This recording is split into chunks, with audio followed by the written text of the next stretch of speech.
Hey guys, this is Will from Monkey Steals Peach, and today I'm in the Green Ram Temple in the city of Chengdu in Sichuan in Western Province. And for today's video I'm going to tell you about the creation of religious Taoism.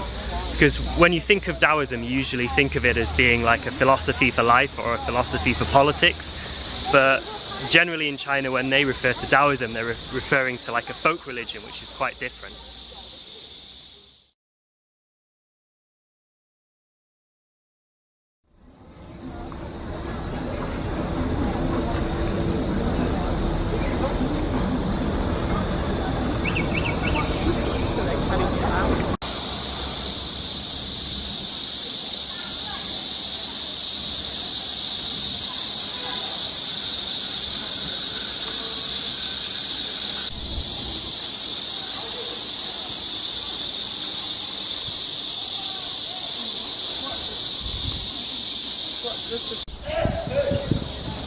So that's why it's like coming out of his back.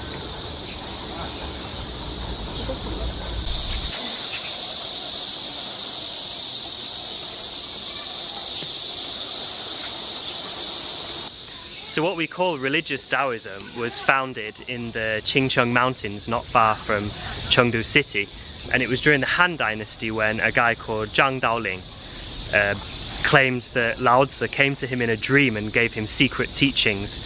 So it essentially started as a small cult which they called Wudomi, which means 5 pecks of rice. And that was that if you wanted to join this cult, this sort of like religious group, you just had to pay a tax of 5 grains of rice in order to join.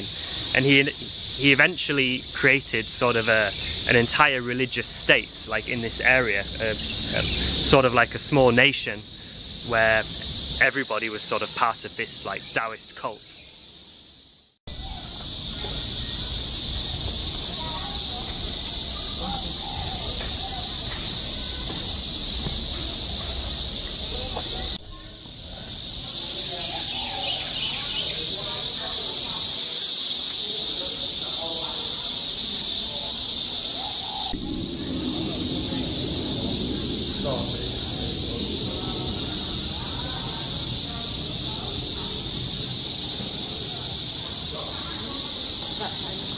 So as I said at the beginning of the video, there's quite a big difference between what we in the West associate with Taoism, which is philosophical Taoism.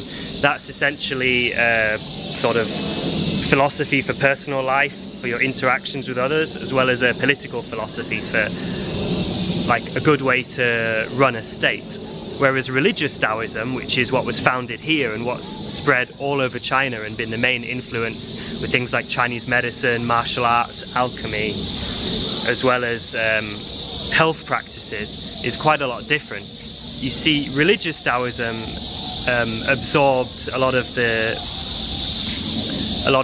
stuff from like local folk religions, such as all these kind of different deities.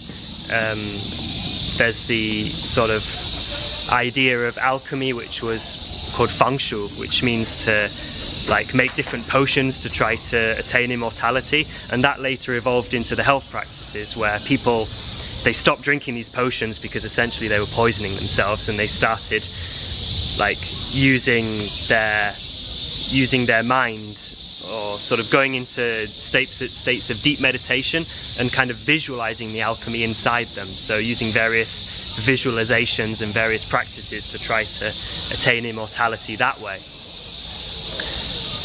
At the same time, there was a lot of these sort of superstitious practices, like possession, invoking various gods and deities, getting blessings from various gods and deities and things like that. So you can see that religious Taoism is very, very different to what we in the West think of as Taoism, which is the whole like yin-yang, wu-wei, or like non-action kind of stuff.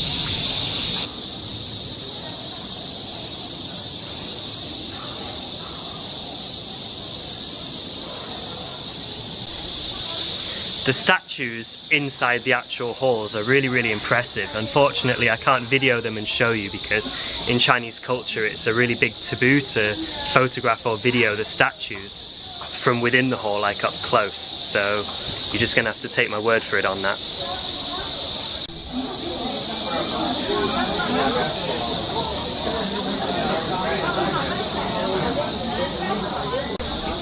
had it up there, that would be nice.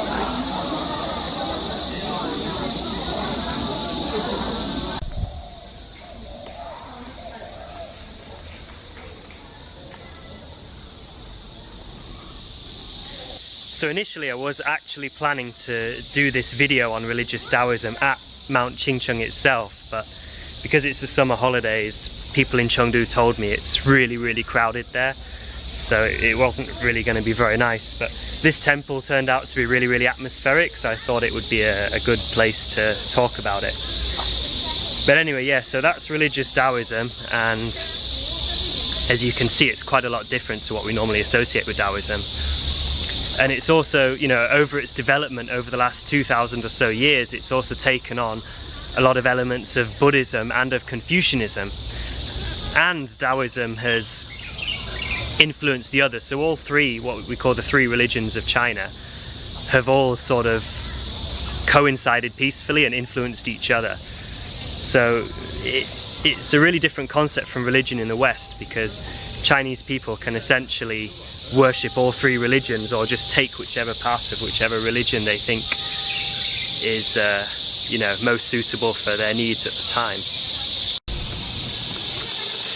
So I hope that gave you a little bit of an insight into Taoism, which is obviously a big influence on Chinese martial arts. So yeah, if you like the video, give us a like, and don't forget to subscribe to the channel. We've got weekly videos on martial arts, Chinese history and culture. And if you want to support the running of this, you can go to patreon.com/monkeystealspeach. There's a load of extra behind the scenes footage from all my interviews on there that you can check out.